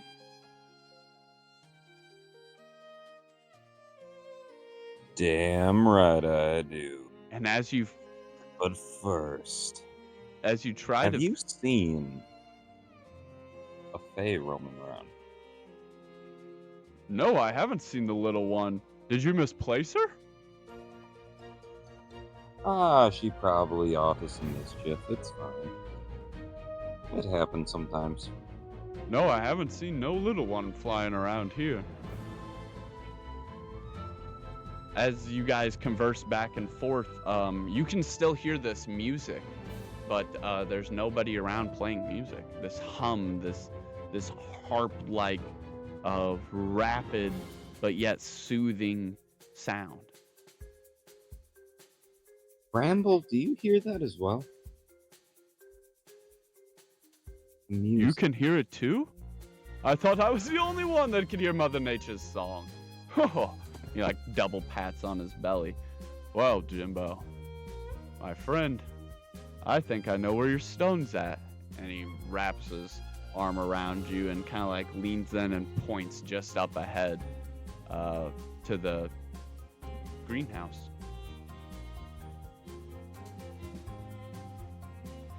Think we should try and get in there. Bramble, do you still have your mandrake?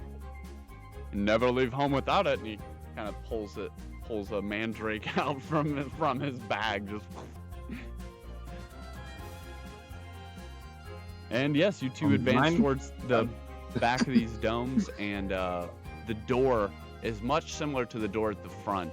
this broadened dark oak set into this soft ivory etching around the sides. These large door hangers, and as he walks up, this writing on it starts to glow, and he holds up the mandrake, and the mandrake goes, "Ah!" And the doors open up. Roll a Constitution saving throw. Oh no. Oh yes. 17. Let's get it. You're a lucky boy. Oh. Lucky guy. It's passive. It's not directed at you, so we're not going to add any modifiers. So, yeah, you pass. The mandrake screech ripples out. The water nymphs dissipate and drop into the puddle of water. The doors open up, and just inside, there's all kinds of exotic plants around the entire length of side walls of this. Trussels lined around the middle, white trussels in these picketed arches that go along rows on either side of the ground where these risen out planters are. Long rectangle planters that stretch the length of the greenhouse, separated, of course. There are 2, 3, 4 of them going this way, 2, 3, 4 of them going that way. And directly in front of you, this opening out of flora where it's not growing from any pot, but growing from the ground itself, broken up the rock, this nice, beautiful rock that runs the bottom of this greenhouse that's stacked together in this beautiful fashion, almost like calculated cobblestone, every piece setting against each other symmetrically, very smooth, broken apart in the very middle by these roots that are attached to a giant tree, a darkened oak tree that has ivory-like vines wrapping and growing across it, and most importantly, the upper torso of a woman that is just like imbued with these vines running along her. Most of her body is morphed into this tree itself, only like really her head and maybe like her shoulders and arms are actually like visible, and they're also like setting up against the tree so they don't protrude out too much. Well, Bramble, I remember when we were on that giant ass boat, you had to have seen some sort of magic because you were the person who looked for everything. You scurried through everybody's stuff, and you seem to have the innate ability to see the magic. Could Bramble perhaps detect magic? Bramble can indeed cast detect magic. Is that what you're asking him? Yes. Yes, sir.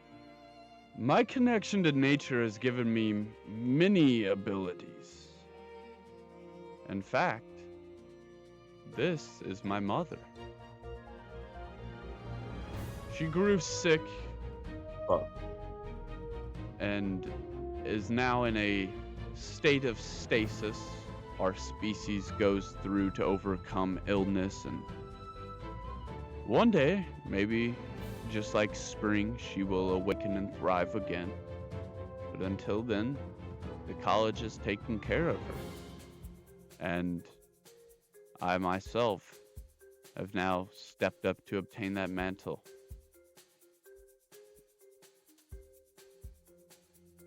On the other hand, Bramble, I think we should both, just look around and see what's going on.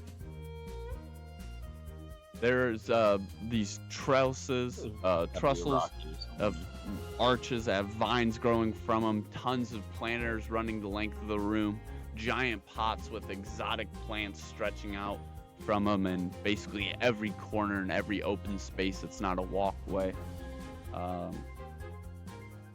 Beautiful. Where would you like to start your search?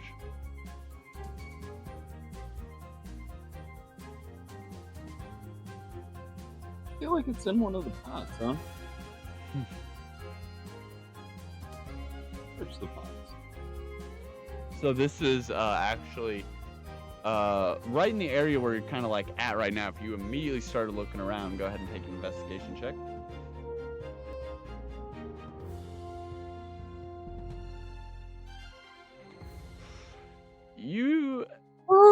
You can see that there is a lot of these spots specifically for higher year students that are doing more advanced components and like revitalizing, bringing things back, these plants that are basically dying or going to go extinct, and this area is like a cultivation area for those.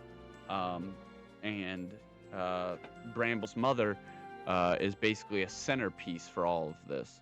And to your left, ironically gnawing at your conscience, there is a small dug out area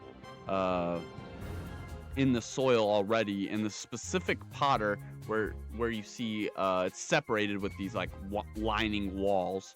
So there's like 4 sections in each potter, and it runs long about 4-5 feet, so each one's about a foot.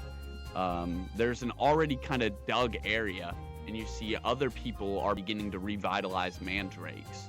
There's one in the process of revitalizing, another in the process of revitalizing, an empty one, and then another one in the process of being revitalized.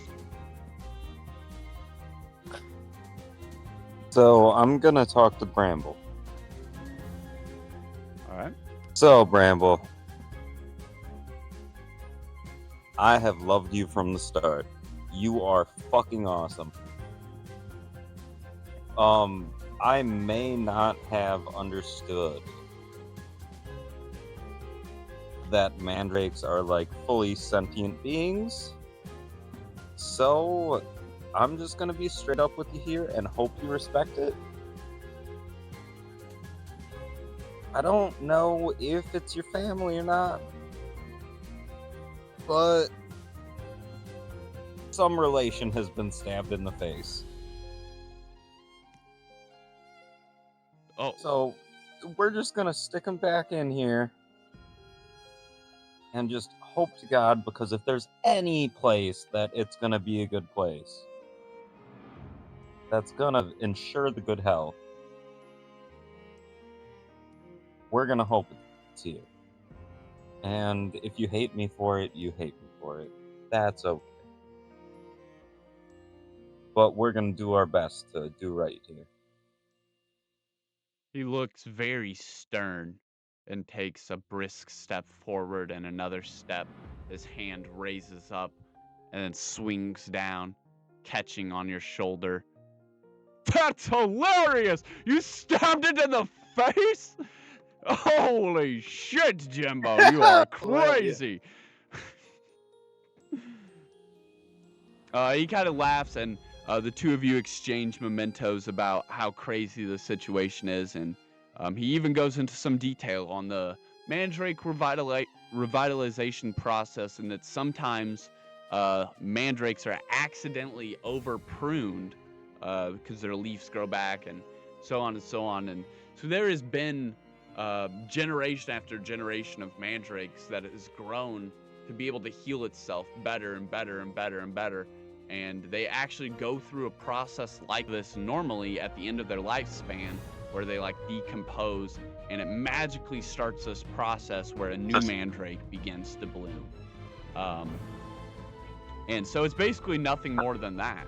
It is essentially starting a new mandrake, and instead of having an adult mandrake, it'll grow you a baby mandrake. Ooh.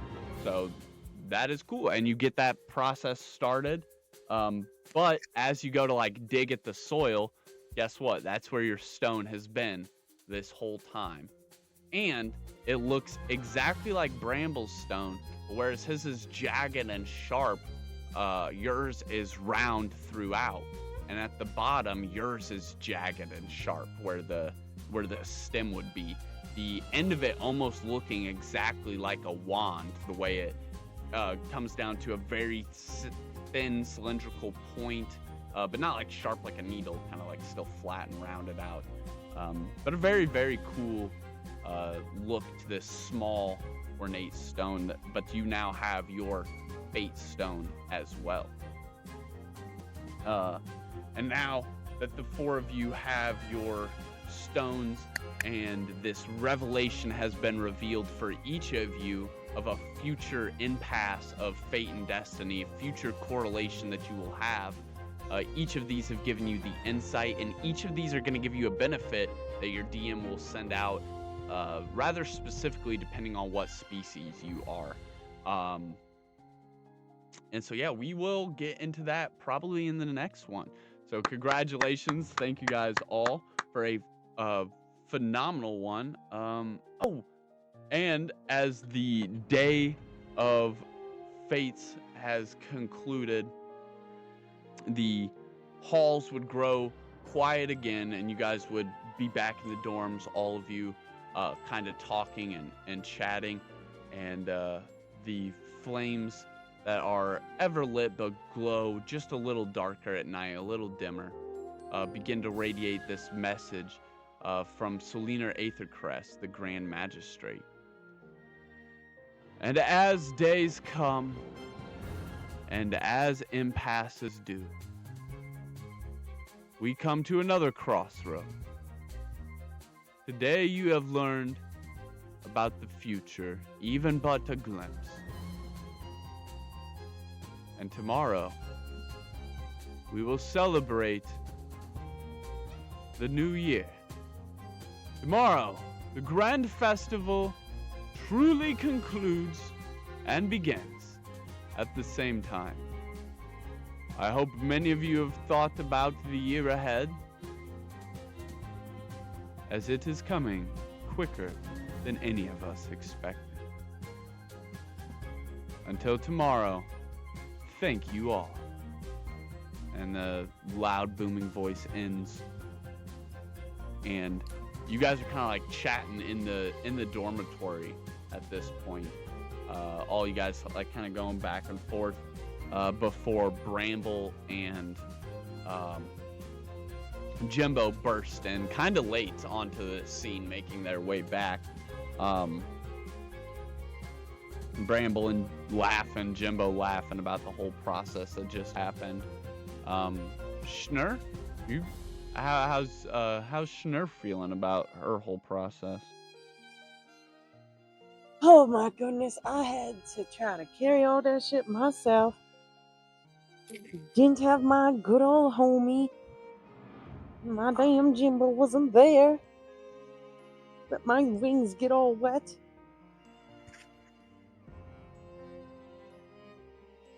And Ray, you'd probably be there with her at this point. Yeah, we got a little waterlogged. I guess that exploration was pretty, interesting. We found some things out, but I'd have definitely been a lot happier if we didn't get soaked. I know you had a hard time. Wet wings, carrying a bunch of stuff, big old rock. What the heck? And Vero, you would have got there, approximately probably the same time as Schnur. Give or take. However long you waited for her to go away. I don't know, man. All I heard was a little voice calling my name, but couldn't see it. You better watch yourself, Pharaoh. Yeah, exactly like that one. With your ass. It sounded exactly like that one. I remember that. Pharaoh wants to steal your ear, bro. Just remember. And then I walk up to Jimbo and just grab him by the other. Next time you think of going through a creepy ass hallway, go at it yourself alone. And I fly just over and wanted kick my him in the stomach. back of the head, aka Vero.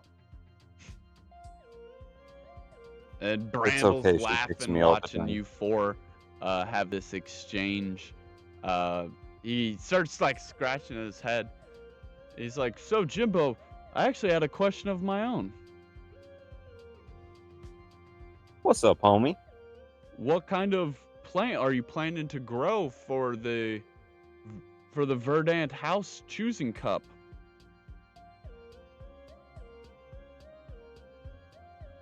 Um, I had a couple ideas. There's one that kind of smells a little funky, and then there's one that's a very pretty flower. They use the seeds to make donuts. It's awesome. Well, Donut plant? I hope you have a good idea for which one you want. You know, some of us don't even know the spell for magical plant growth. I've been studying up myself, but I've never got it practically down yet. I'm hoping to kind of figure that out before tomorrow, I hope. Have you thought about it at all? Or are you choosing a different house?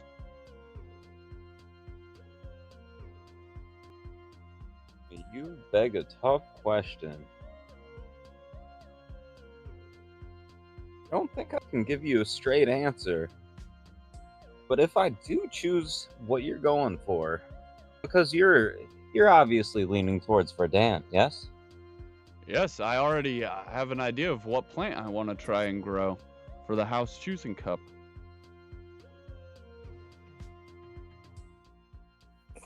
You know what, Bramble?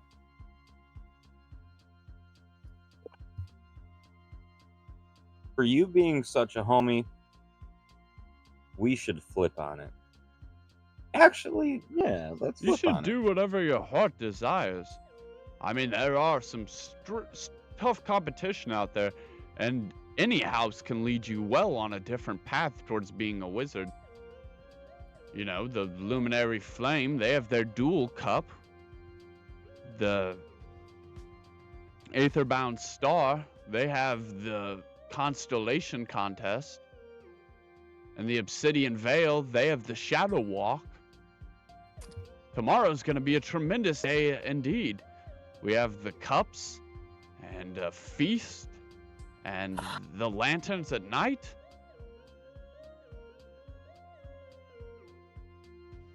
You know what? I think we should have a contest. Yes, that's what it is. It's a cup.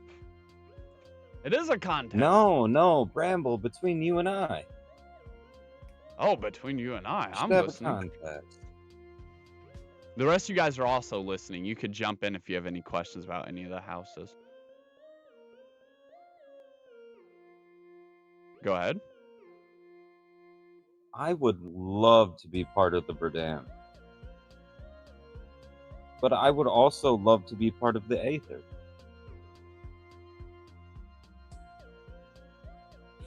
So, let's say we'll think of a game to play. Just a brief, simple game. Jimbo, I swear if it's a coin toss, I'm gonna smack you with it. Yeah. No, we're open to other ideas. It's Rock, alright. paper, He hasn't scissors, had wanna a man. see coin what toss Bramble in does. like 10 episodes. He's itching. Not objective to coin toss. We're gonna see what Bramble wants to do. Do you guys have any other questions about the houses or the contests? Cups? No? All right, well then that is where we will call it tonight on the closing scene of the four of you enjoying this moment to kind of just talk and share these extraordinary events and ambitions and laughter, and Bramble enjoying in this moment too. And then the night concludes, and we will catch you next time on Spells and Scepters.